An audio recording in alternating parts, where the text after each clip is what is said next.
आप सभी भाई बहनों का आध्यात्मिक ज्ञानात्मक चैनल की ब्रह्म मुहूर्त ज्ञान उपदेश कक्षा में एक बार फिर स्वागत है।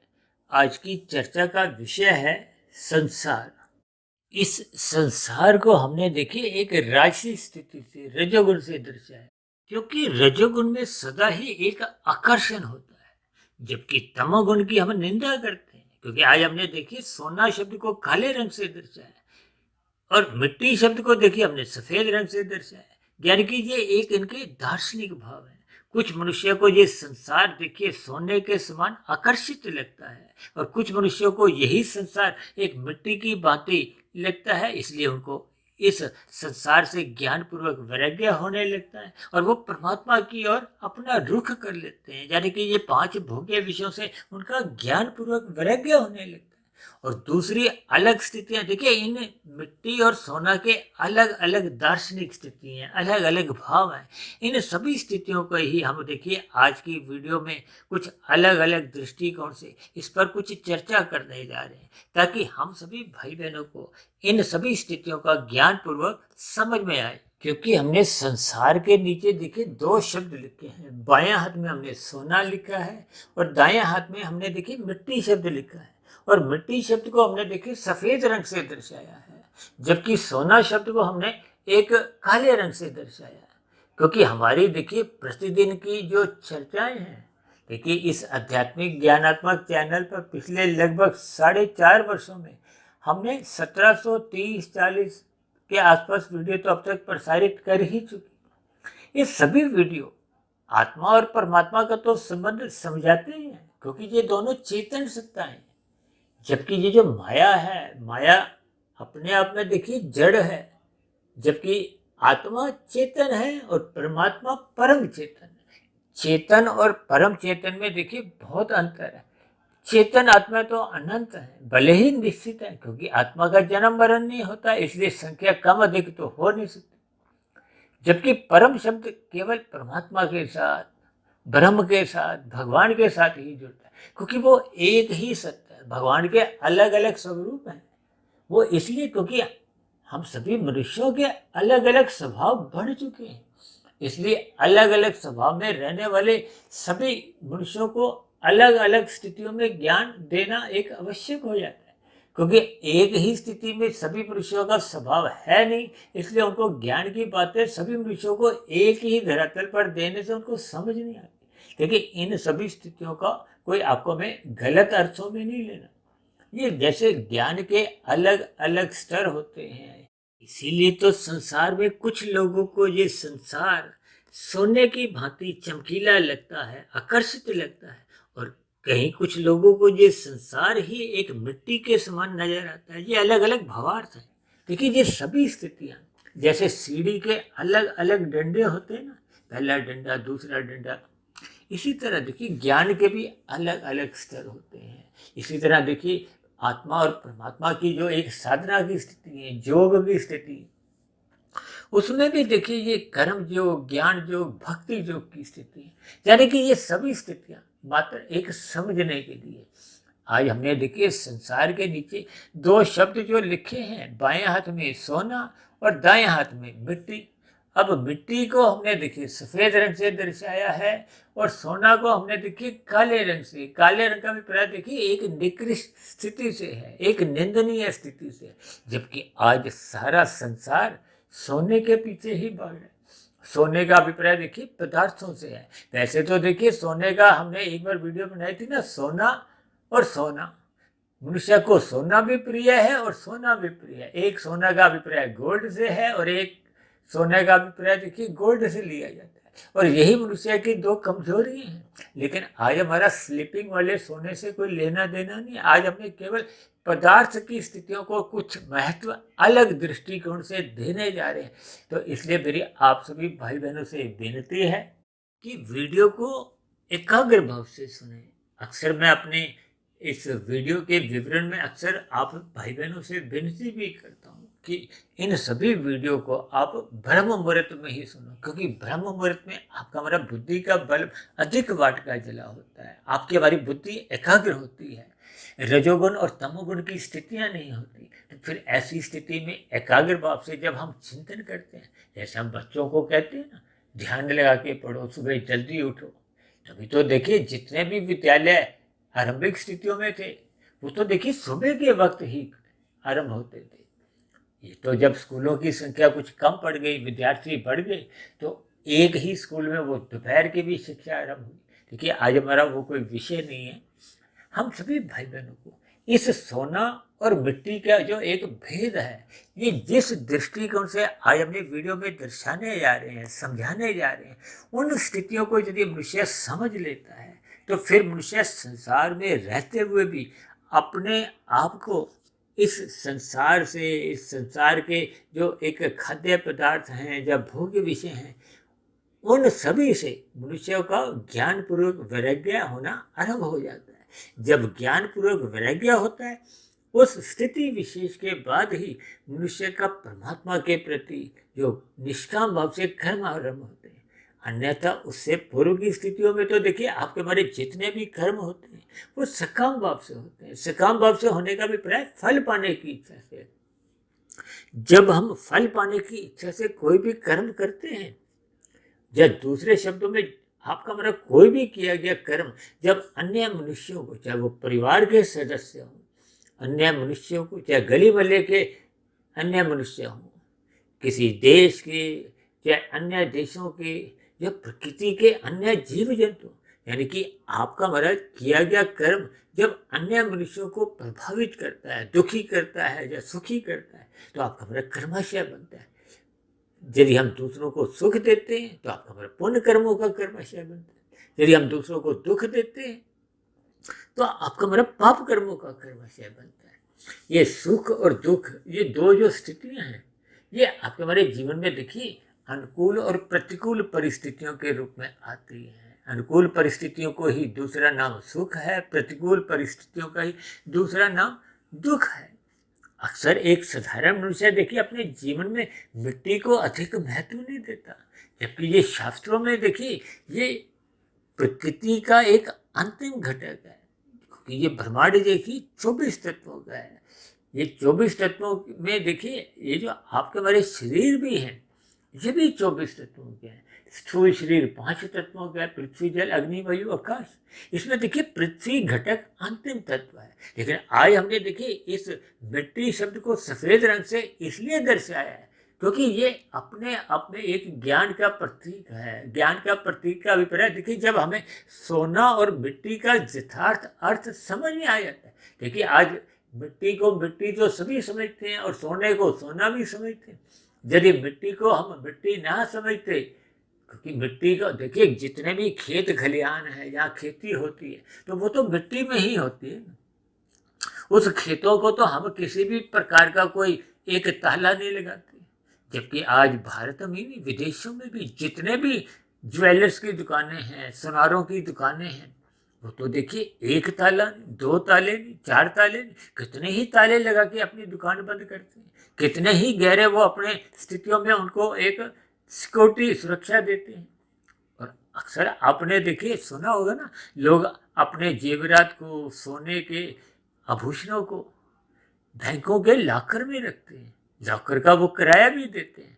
उस लॉकर में उस सोने के आभूषणों को रखने जाते हैं, उसमें समय लगाते हैं, और जब उनको पहनना होता है या जरूरत होती है उनको निकालने जाते हैं। यानी कि दोनों ही स्थितियों में जाना आना भी होता है, समय भी लगता है, धन भी खर्च होता है, और लॉकर का किराया भी देते हैं। किस लिए? कि आपके हमारे आभूषण को कोई और क्षति ना हो, कोई चोर डाकू उठा के ना ले जाए। यानी कि हम सोने को अधिक महत्व देते हैं, जबकि मिट्टी को देखिए, मिट्टी तो आपके हमारे घरों के बाहर भी देखिए कितने गमले पड़े हैं, जब पार्क में देखो जगह जगह मिट्टी है। देखिए इनके बहार्थ आपको हमें थोड़ा चिंतन में डाल रहे होंगे। अक्सर आपने अपने जीवन में कभी ना कभी एक मुहावरा सुना होगा कि उसने तो मेरी मिट्टी पलीद ही कर दी। यानी कि मिट्टी को हम बहुत ही निकृष्ट समझते हैं। पलीद का अभिप्राय होता है एक दुर्दशा से, एक निंदनीय स्थिति से होता है। यानी संसार में, भारत में नहीं, सभी विदेशी देशों में, यानी कि सभी लोगों के बीच में ही सोने को मिट्टी से कई हजारों गुना अधिक महत्व दिया जाता है। ये एक सापेक्ष दृष्टिकोण से एक कथन है, क्योंकि सोना हर जगह उपलब्ध नहीं है। ये तो देखिए 10 ग्राम के हिसाब से इसको कहते हैं ना, 1 तोला, या अलग अलग जो भी स्थितियां हैं, देखिए उसमें भी शुद्धता का हिसाब है, 22 कैरेट का है, 24 कैरेट का है। ये सभी स्थितियां अक्सर मनुष्य देखिए सोने को ही इकट्ठा करता है, चाहे पहनने के लिए करता है, दिखावे के लिए करता है, और कुछ लोग तो देखिए निवेश रूप में भी सोना ही खरीदते हैं, ताकि कोई ऐसा बुरा वक्त आने पे वो उसको बेचकर उसका मूल्य प्राप्त कर उस वित्तीय संकट से अपने आप को निकाल सकते हैं। अब ये देखिए मिट्टी शब्द अपने आप में ही देखिए आपके हमारे पालन पोषण भी करता है।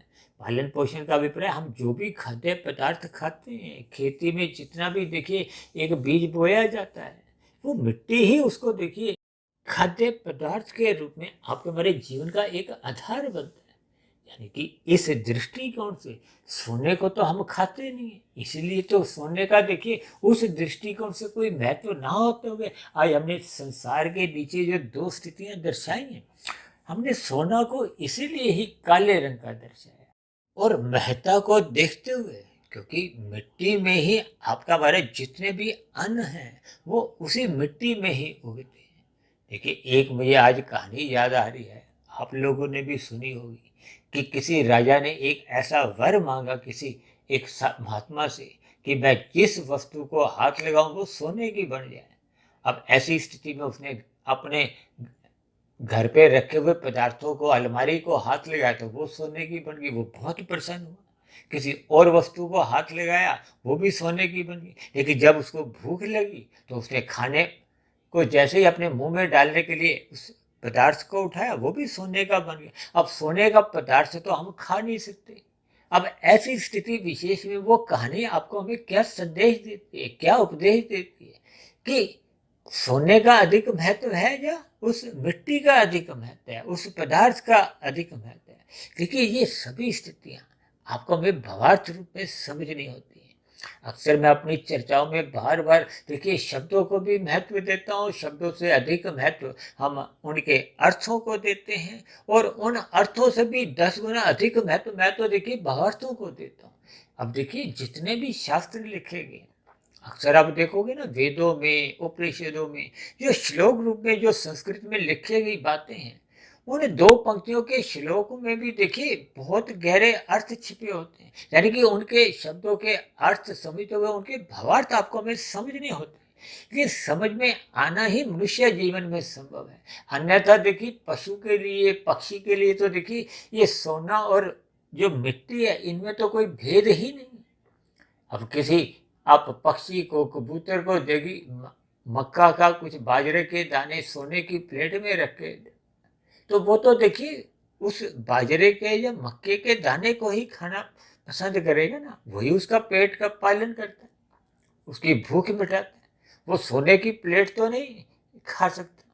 ठीक इसी तरह इन सभी स्थितियों की आपको हमें अपने जीवन में भावार्थ समझते हुए इस ज्ञानमय स्थिति को अपने जीवन में सजाना होगा, ताकि ये जो संसार है ये भी देखिए मात्र ये सोने की भांति दिखता तो है, जैसे सोना अपनी चमक दिखाता है वैसे ही संसार अपनी चमक दिखाता है। जैसे माल अपनी चमक दिखाता है, मेले अपनी चमक दिखाते हैं, ये संसार भी किसी मेले के कम नहीं है। ये जो भोग विषय हैं, गंध, रस, रूप, स्पर्श और शब्द, ये आपको में आकर्षित करते हैं। इसी आकर्षण में ही मनुष्य जिस उद्देश्य के लिए इस धरती पे उसको मनुष्य जोड़ी का जन्म मिला है, उस अवसर का वो लाभ नहीं उठाता। लाभ इसलिए नहीं उठा पाता क्योंकि वो ज्ञानमय स्थिति में नहीं है। ज्ञानमय स्थिति को ही आज हमने देखी मिट्टी से एक सफेद रंग से दर्शाने का अभिप्राय ये है कि देखिए सोना और मिट्टी के बीच में जो अंतर है वो हमने सोना को देखिए काले रंग से दर्शाया है। यानी कि ये संसार मात्र एक सोने के भांति एक आकर्षण में है, जबकि ये मिट्टी का अभिप्राय ज्ञान पूर्वक स्थिति से, शास्त्रों का अध्ययन करने से है। शास्त्रों का अध्ययन करते करते परमात्मा से जुड़ने से है। परमात्मा से जुड़ने के लिए आपको भी जोगमय स्थितियां बनानी होती हैं, कर्म योग, ज्ञान योग, भक्ति योग। क्योंकि शास्त्रों में भी बार बार कहा गया है, मनुष्य योनि पाकर हम सभी भाई बहनों को देखिए सत्संग करना अनिवार्य है। अनिवार्य है इसलिए यदि मनुष्य सतोगुण का संग नहीं करता तो देखिए वो फिर रजोगुण में अपने आप को स्थित करेगा। रजोगुण में जैसे ही उसका मन बुद्धि स्थित हो जाते हैं तो फिर संसारी आकर्षण अच्छे लगते हैं, ये सोने की बातें आपको में एक चमकीले लगते हैं और मनुष्य फिर उन विषय भोगों की ओर फिसलने लगता है। फिसलते फिसलते वो परमात्मा को भूल जाता है। परमात्मा को भूलने का अभिप्राय क्या है कि जिस स्थिति विशेष के लिए आपको में मनुष्य जोनि का एक अवसर मिला, लेकिन जब मनुष्य खेल में भी अवसर का लाभ नहीं उठाता है, फुटबॉल का मैच है, हॉकी का मैच है, यदि हम अवसर मिलने पे गोल नहीं दागते, और इसी तरह क्रिकेट के मैच में जब जब आपको हमें अवसर मिलता है, अब किसी की देखिए एक साधारण कैच आई है, यदि हम उसको छोड़ देते हैं यानी कि आउट करने के अवसर को हम खो देते हैं तो हम मैच हार जाते हैं। इसी तरह जीवन में भी आपको हमें जितने अवसर सत्संग करने के मिलते हैं, ये जो ब्रह्म मुहूर्त की स्थितियां प्रतिदिन ही परमात्मा की ओर से आपको हमें एक सतयुग की देन है। देखिए सतयुग के बाद कौन सा युग आता है? त्रेता युग। त्रेता के बाद द्वापर युग और द्वापर के बाद देखिए कल युग की स्थितियां आती हैं। अब सुबह ब्रह्म मुहूर्त में मनुष्य सोया होता है। सोने का अभिप्राय क्या है? वो एक संसारी नींद को राजसी नींद तामसी नींद का वो सुख ले रहा होता है। देखिए सात्विक नींद तो आपको हमें अधिक घंटे की चाहिए नहीं होती। मैं भी परमात्मा की प्रेरणा से पिछले 22-25 वर्षों से देखिए 1-1.5 बजे उठ जाता हूँ ताकि मेरा ब्रह्म मुहूर्त का समय अधिक लंबा हो।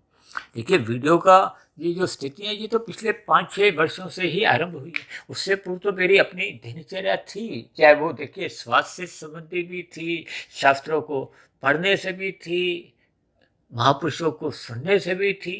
ये सभी स्थितियां मनुष्य को सात्विक दिनचर्या मजबूत करने में सहायक बनती है। और मनुष्य योनि में देखिए हम जितना अधिक अपना सतोगुण बढ़ा लेते हैं, यानी कि सात्विक स्थिति मजबूत होने पे ही ये जो कर्म योग ज्ञान योग भक्ति योग रूपी जो इमारतें हैं उस सात्विक मजबूत नींव पे ही खड़ी हो पाती है। अक्सर हम बार बार कहते रहते हैं ना कि रात को जल्दी सो जाना चाहिए, क्योंकि रात को हानि की स्थितियां होती हैं, मोहनात्मक स्थितियां होती हैं, विषय भोगों की जो वासना है वो मनुष्य को अपनी ओर अधिक आकर्षित करती है। मनुष्य देरी तक जागा रहता है। ये जो संसार में आजकल 24/7 के भोग विषयों के प्रति जो मनुष्य की एक आकर्षण बना हुआ है, उन आकर्षणों के कारण ही मनुष्य रात को देखिए 10 बजे 11 बजे 12 बजे भी घूमने जाता है, उसके बाद खाना खाता है। ये स्वास्थ्य के दृष्टिकोण से भी आपका हमारा नुकसान करते हैं। तभी तो आज कल युग में देखिए स्थूल शरीर के स्तर पर भी विभिन्न रोग उत्पन्न होते जा रहे हैं, विभिन्न बीमारियां बढ़ती जा रही हैं, तभी तो अस्पतालों की संख्या भी बढ़ती जा रही है। और जब मनुष्य में देखिए एक मानवता का कर्तव्य पालन की स्थितियों का एक आरंभिक स्थितियों में नैतिकता नहीं रहती तो छल कपट ठगी हेरा फेरी जैसे नीतिगत कार्य होने से न्यायालयों की संख्या भी इसीलिए बढ़ती जा रही है। ये सभी स्थितियां आपको हमें कुछ संकेत देती हैं। इन संकेतों को मनुष्य को समझना होगा। ये संकेत केवल हम मनुष्य योनि में ही समझ सकते हैं। इसीलिए तो कहा गया मनुष्य योनि कर्म योनि है। कर्म योनि के साथ साथ ये साधना योनि है। साधना योनि का अभिप्राय है कि ये जन्म मरण के बंधन से मुक्ति पाते हुए हम मोक्ष की स्थिति को, आनंद की स्थिति को, यानी कि ये जो जन्म मरण का जो एक सिलसिला है, इस जन्म मरण के सिलसिले को तोड़ने के लिए तो देखिए साधना करने का एक अवसर है। साधना करने से ही आपका हमारा कारण शरीर शुद्ध होता है। शुद्ध होने का अभिप्राय क्या है कि देखिए स्थूल शरीर के रहते रहते जब हम कारण शरीर को पवित्र कर लेते हैं, शुद्ध कर लेते हैं, तो फिर आत्मा पर किसी भी प्रकार का कोई आवरण नहीं रहता। क्योंकि कारण शरीर में जैसी जैसी स्थितियां होती हैं वैसा वैसा आवरण आत्मा के ऊपर होने लगता है। जब तमोगुण रजोगुण की स्थितियां मजबूत कारण शरीर में ही होती हैं तो फिर आत्मा पर मल रूपी जो आवरण है वो अधिक होने से वो परमात्मा से विमुख बनी रहती है, संसार के सम्मुख बनी रहती है। अब संसार की स्थितियों में तो देखिए एक साधारण मनुष्य को सोना ही अधिक अच्छा लगता है।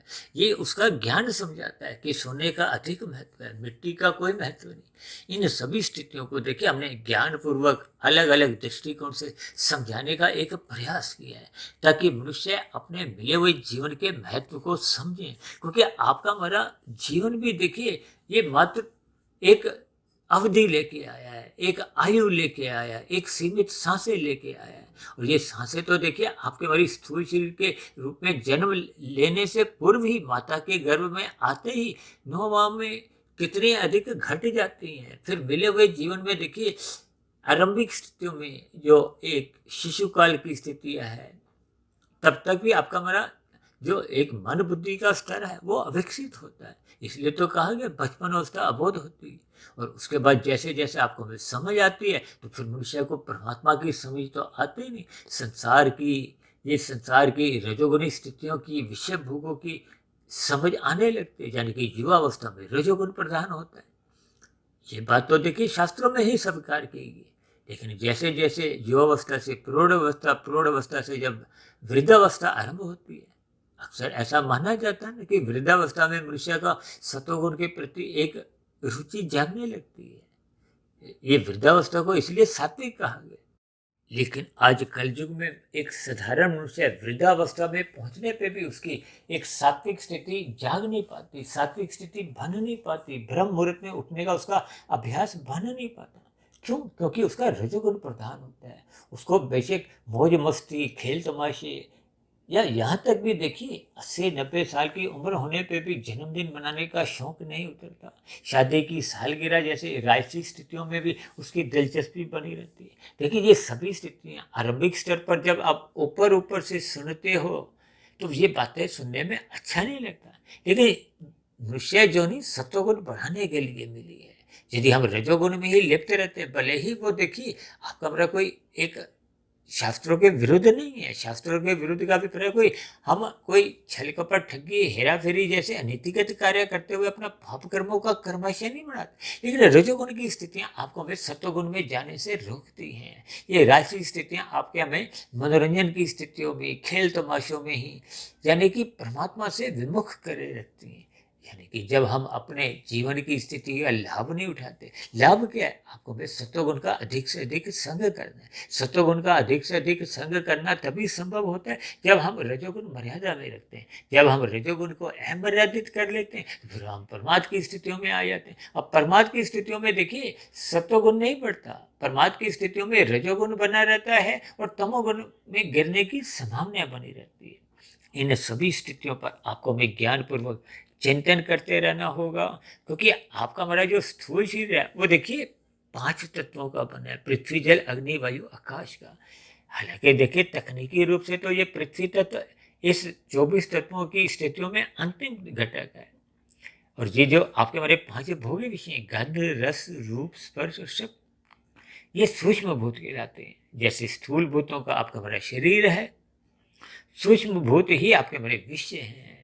शास्त्रों में भी ये इंद्रिय दोष माना गया, यानी कि स्थूल शरीर की विषय भोगों के प्रति एक लोलुपता बनी रहती है। इसीलिए तो मनुष्य योनि में देखिए सत्संग करने की एक विशेष स्थिति समझाई गई है ताकि मनुष्य सत्वगुण में जाए। इसीलिए ये ऋषिगत ग्रंथों में विभिन्न प्रकार के कर्मकांड रचे गए हैं।